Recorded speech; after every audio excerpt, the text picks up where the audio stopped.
If your blood runs orange and blue, this is the pod for you. You're listening to Orange and Blue Bloods, hosted by EJ Stewart and Tommy Beer. Let's get to it. So the Knicks were shorthanded Wednesday night, but still put on a historic performance in Indiana.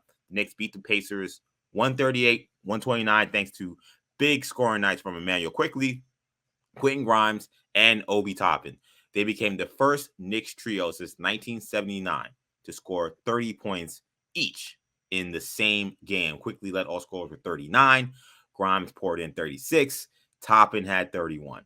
So the Knicks will go up as much as 14 in the third quarter. This was a game that was kind of a seesaw battle. There were a couple of times when Knicks got double-digit leads, including in the third quarter. Indiana got back into the game, and it was tight into the fourth. About 3/4 of the way through, the Knicks had a big 7-0 run when the game was tied at 120 to help put them ahead for good. Toppin had a pair of dunks. Grimes hit a huge three. And that was essentially curtains for the Indiana Pacers on this evening, where they also were playing with a lot of their younger players, a lot of their star guys out of this one. Mitchell Robinson, who I think kind of went under the radar, I'm sure we'll talk about it, had also maybe one of his best games as a Knick. I mean, he had 14 points in this one, 16 rebounds, and 7 blocks. So not only did you have the lights out scoring from the young guns, Quick, QG, and Obi, but then Mitch also with a monster game as well. For the Pacers, it was Jalen Smith who led the team in scoring 18. TJ McConnell had another good game. I think he had about 17 points. It was a very balanced attack for Indiana, but not enough to overcome the big time scoring that happened from the Knicks young guy. So, Tommy, what does this performance tell you about this Knicks young core? Tells you a whole lot, EJ. I mean, listen, there was, talk. Obviously, we're going to talk a lot about Donovan Mitchell over the next couple of weeks as in the lead up to the Knicks Cavs series. And one of the conversations, obviously, during that time, dating back to September and the 6 weeks before the deal was actually consummated, sending him to Cleveland, was what should the Knicks give up? And a lot of national pundits and fans of other teams and even fans of some Knicks teams scoffed at the notion that there was anybody untouchable on the Knicks roster, especially in regards to their young talent. As we know, that wasn't necessarily the case because depending on the reporting you follow, at different junctures in the conversations, essentially each of the players was included in some version of the trade, be it Obi, RJ Barrett was kind of the one consistent, due to, his stature as kind of the more established player. But specifically as it relates to Obi, Quentin Grimes, and Emmanuel Quickley, those three guys, were basically viewed by many, not all, as ancillary pieces in a deal, not worthy to be included as significant parts of a blockbuster trade for a superstar such as Donovan Mitchell. Obviously, nobody was equating them with Donovan Mitchell. Nobody predicted that they would be as good as Donovan Mitchell, even at the highest point of their career. But could they be valuable contributors, good players on a good team? And 7 months down the road, we have some answers here. I shouldn't say we have answers. We have a lot of data to lead us to what could lead, what many would believe as the starting point of players that are developing and certainly have an upward trajectory that would you believe that they can establish themselves as not just rotation regulars, as good NBA players. We've talked a lot about IQ. Another game, another player where he was another game and another instance of him being the best player on the floor. 39 points, 9 assists, 2 turnovers. Granted, there wasn't, this was basically a G League Pacers team. We're not going to read too much into it. But listen, the numbers are the numbers. And Quentin Grimes, who has been incredible these past 7 games, averaging nearly 25 points, slashing 50, 40, 90. I mean, just you can't ask for much more than he's done, playing at such a high level, attacking the basket, looks bigger, stronger than his opponents. And I tweeted about it during the game, and that's because that's what it kind of reminded me of. The Knicks backcourt specifically, they are superior players to the guys that Indiana put out on the floor. And that's not to take anything away from Andrew Nebhart, who's, been one of the, really promising rookies from his class. Great pick by the Pacers. He's a good player. Matherin's a really good rookie. He's going to finish probably second, or in the top three in Rookie of the Year voting. He'll be a first-team All-NBA guy. Promising young player, taking nothing away from those guys. They are not on the same level as Emmanuel Quickley and Quinn Grimes. To me, it reminded me of the JV practicing against the varsity. Like the JV might have some really good kids up and coming that when the varsity leaves, high school is going to restock, and they'll be, but they just look bigger, stronger, more confident. It just swagger. They just felt like a different level of the different tier of player. And I thought they manifested that, right from the very start through the end of the game. And then in the fourth quarter, they said, okay, we're done playing around here. We're going to take over now. And that's what they did. All that said, we've talked a lot about IQ and Grimes these past few weeks, these past few months, because of how well they played. To me, the guy I think we should spend some time talking about is Obi Toppin. I kind of focused on it in my newsletter today. And my thought process was, there's an alternative universe somewhere. I know you love your movies, EJ. You love the Marvel universe. Yep. And DC, we're turning around with James Gunn. We'll see how that goes. And there's an alternate universe somewhere where Obi Toppin is drafted by the Cavs. And instead of Isaac Okoro has made 127 starts in his career. Obi Toppin has made 13. There's 9 players in the 2020 draft class that have made over 100 starts. There's 19 players that have made at least 50 starts. Kenyon Martin Jr. more than 50. Pokulewski over in OKC 67 or something like that. Theo Maladone 59 or something. Wow. Again, Obi Toppin has made 13 starts in his career. The right place, right time, not the right place, not the right time. Knicks draft Obi. They don't know Julius Randle's going to emerge as a All NBA second teamer. That first season, Obi arrives in New York, playing for Tom Thibodeau, who's going to play his veteran 39 minutes a game every night. Even when Randle struggled, Tibbs doesn't take him out of the lineup last year. Until the end of the season, Obi gets a crack at starting some games, plays really well. Next season, Randle back on top. Again, another All-NBA campaign. And Obi's forced to sit in the sideline. And then when he comes in and plays his 12 minutes, to stand in the corner. And we never really get the full essence. We never really see what Obi Toppin could become. Over his last 8 starts, dating back to last season, Obi Toppin is averaging 25.2 points on 58% shooting, 4.5 rebounds, 3.2 assists, 3.7 made three-pointers. That's 8 games. Not a big sample size, not a 1 or 2 game sample size. Do we have to take, those numbers? Should we take with a grain of salt the fact that those numbers were played late in the year, last April and this April? Yeah, sure. Do those numbers also indicate that there's a player there with a remarkable skill set, a combination of size and athleticism? Yeah, we got to do that too. So fascinating to think about what Obi could have been somewhere else. Might he become somewhere else if the Knicks trade him this summer, or if he leaves in free agency a year from now? All those kind of fascinating things to talk about. But make no mistake, when Obi's been given the opportunity, the dude has played and played well. So it's I thought last night, I will give everybody their flowers, but I thought it was important to point out that Obi really brought it last night. I know one thing: any team calling for Obi Toppin on a trade, yesterday's price is not today's price. Yep. Yesterday's price is not today's price. I mean, the only thing keeping Obi Toppin from being maybe a premier asset in any future trade is Julius Randle. I mean, and maybe Tom Thibodeau, I guess, maybe, because you have the numbers there. When he starts, when he gets real minutes, he produces.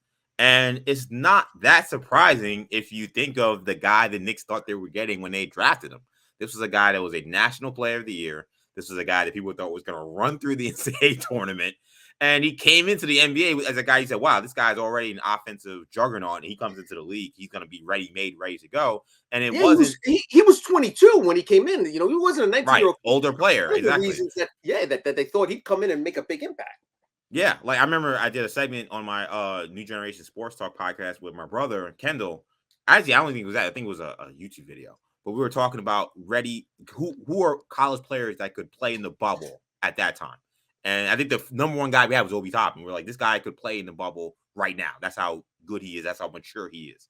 So what you're seeing now in what is this, his third year in the NBA is not surprising. I mean, this is kind of who he was supposed to be, and it's only because of Randall's ascension and Tibbs messing with the minutes, messing with the role is why you don't get this guy more often.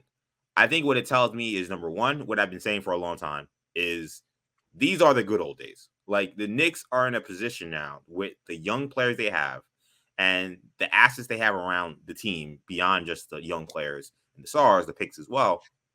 The Knicks are going to be a perennial winner. Like, and that maybe that doesn't sound bold, but when you think of what the last 20 years have been, like, that's pretty bold to say. That's bold. That's bold. Yeah, but like, to me, like, this is what you have. I mean, you lose your top three guys, arguably, definitely your top three scorers for sure. Sure. And you go into the game with the Pacers, that should be, and then it was a close game. It wasn't like they blew up the Pacers. Right. But like, that's a game where, like, all right, this is a pick 'em, and the Pacers really might be able to win this one. And not only do you win, but you win leaning on the three young guys going out there having basically career nights. Almost all three of them, IQ was 1 point off of his career high. Like, that's I'm not going to take a lot from the Pacer game. I'm taking a lot from that performance individually from those guys and saying those are premier young talented players. And as long as those guys are around, either the Knicks are going to get a lot of good players for those guys, or those guys are going to be contributing to Knicks winning basketball. So that is a very exciting thing. I think the second thing I take away from this is Toppin. And Toppin is the story, even though I know QG scored more, I know IQ scored more. We know those guys are going to be around. They're not going anywhere unless it's some LeBron James wants to be traded, something like that. Obi is interesting because you watch the way the Knicks play with him in the starting lineup and not Randall. And it's a different style of offense. And Randall's productive. So it's not like, I'm not even going to say they're even more productive per se. But they are, I think, just as productive. And they seem way more free-flowing. They seem way more athletic. They get up and down the court. Like Obi, I saw some great clips online. Shout out, I don't remember who did this one, but shout out to all the guys who do a great job cutting clips on Twitter. Like Obi simply just like get the ball and just swinging it quickly. How much that gets guys open looks because Randall will get it and hold it. And that changes things. Like, if there's a world, you have an alternate world where Obi Toppin is on the Cavs, I'm still wondering about this alternate reality where Obi Toppin is still the starting point of power forward of the Knicks and Julius Randle is not here. Now, I don't know what you could get for Julius Randle for a trade. I'm not even suggesting yet that this is the option that they should go with. But you look at Toppin, you know he's going to be cheaper. You know he's younger. You don't have the whatever the temper thing you want to call Randle. I don't want to make it bigger than what it is, but it is something. You don't have any of that. And you have Randall on a relatively movable deal. Like, I wonder at what point do you seriously consider, hey, maybe we can get a lot more for trading Julius Randle, and maybe we pair Randle with RJ and we get like a superstar wing, or trade just Randle and you get a star wing. Instead of trading RJ, or maybe you combine them, or trading Toppin in the deal that, it's kind of like answer. You trade Toppin essentially to make room for maybe this Mavericks draft pick that's not going to be the stretch four come off the bench. I think this is a serious question to have because every time Obi Toppin starts, he looks like a future star. That's what it is. We can talk about when it's happening. We can talk about who it's against, but there's no denying that when he plays like this, he looks like a future star. And the idea that you're talking earlier in the year about should we trade him for Darren Vanderbilt in the first, like that stuff sounds crazy when I watch the way he plays when he starts. And then I think that's something that's the takeaway for me is what do the Knicks do at power forward? I still don't know. The answer is still not definitive to me. It's a fair point. It's a fascinating topic of conversation. The other thing is the reason, he's talked about for, Jared Vanderbilt and a pick is because when you see him play 12 minutes a night, there's weeks where he doesn't make. Yeah. He can't do this in playing 12 minutes. Yes. And so if he did this, could the Knicks win consistently? It's all those are questions that are unanswered, unfortunately. When you think, the Knicks front office and coaching staff would have a better feel of it than anybody else. So, but when Randall's playing at an All NBA level, it's really difficult for him to give him minutes. So there's just so much there. But is 100. You're not doing your due diligence as a front office if you're not at least contemplating what's the net result? What's the greater net result? We trade Randall and we take a step backwards because no matter how well Obi plays, I'd be shocked if he averages 24, 10, and 5 and performs at an All NBA level. Obi's not a good rebounder yet. Yep. Obi's not a good defender yet. So it's not like you're taking Randall out of the lineup and putting in some stud, versatile defender in Obi Toppin. But from the body of work we've seen, the games he started, the games where he's played significant minutes, his college, his senior year at college, all those things tell us that he could be a part of a very productive, high-functioning NBA offense.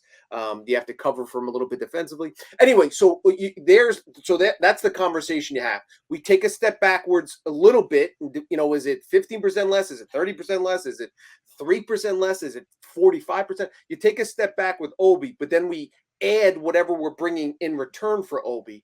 And this new roster, is that better than taking away Obi, losing the piece and the upward and the ceiling that Obi presents? Also an insurance policy, a breaking case of glass, but eventually you're going to have to pay him. So you're going to lose that insurance policy at some point anyway.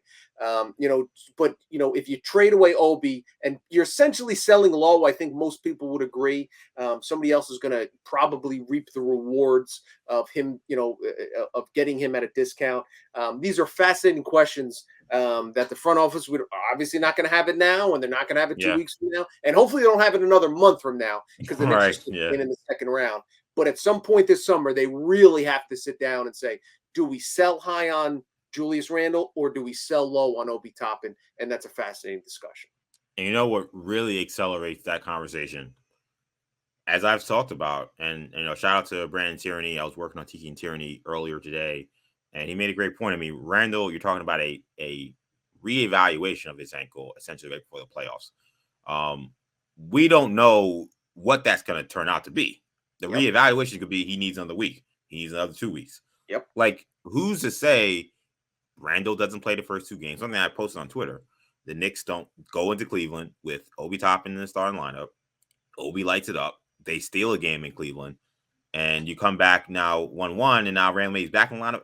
Maybe they take 2 games in Cleveland. Maybe Randall doesn't play in New York.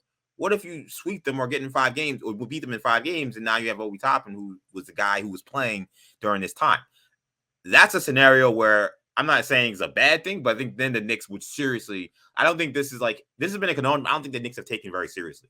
I don't think they've been serious about trading Obi Toppin. I don't think they've been serious at all about trading Randall at any point or even dealing with the issues he's had from time to time.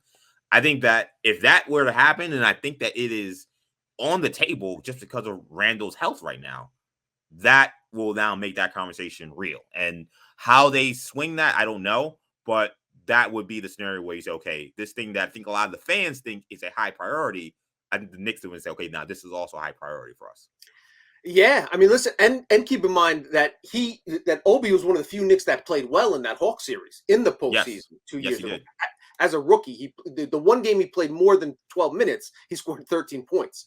And the thing that you like about Obi is is a safe player in the respect that you're not relying on him to take 19, 23 shots a night. He gets his points, where he can get them. Yes, he's developed a 3-pointer, which is something he didn't even have, much to speak of coming into the league. You knew he could dunk. You knew he led the nation in dunks during his final season at Dayton.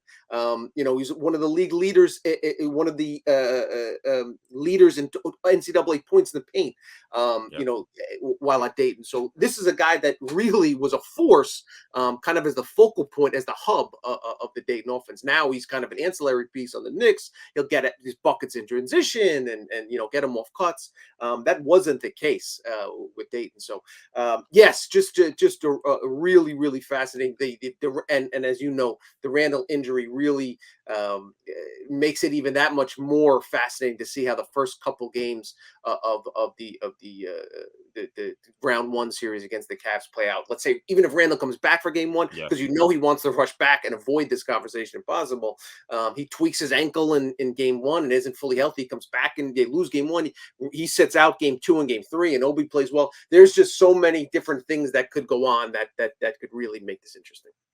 I don't know for a fact, but I would surmise that it would not surprise me.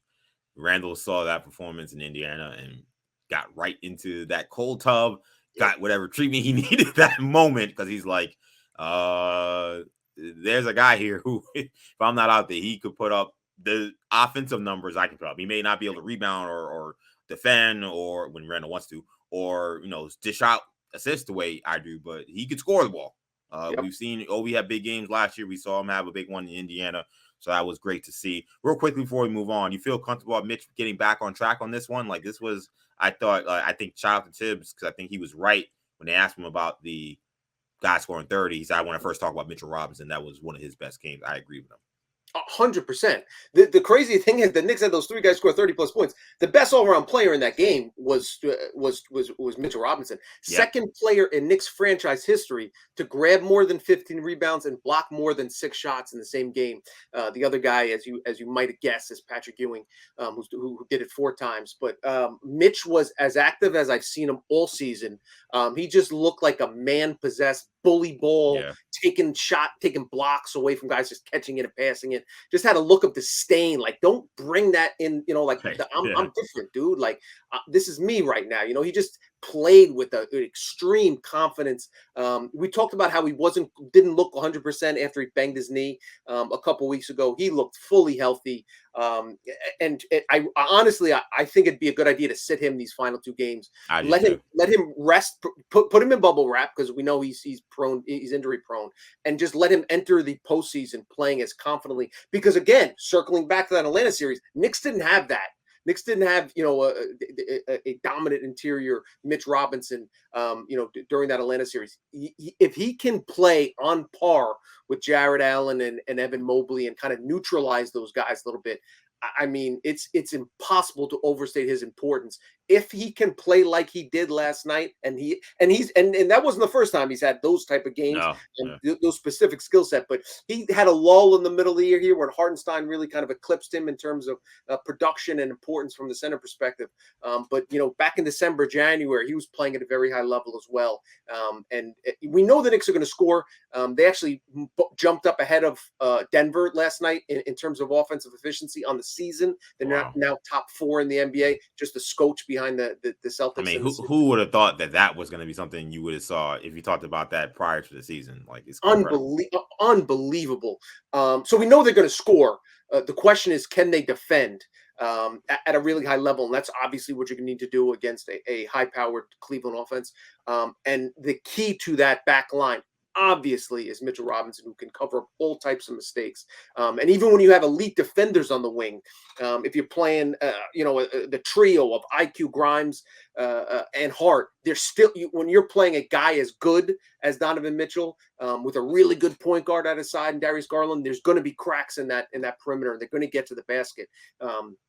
So if you can have an elite shot blocking presence and somebody who can rebound on both ends of the floor in a healthy, motivated, happy, just that Mitchell Robinson, that really changes the dynamic of the series.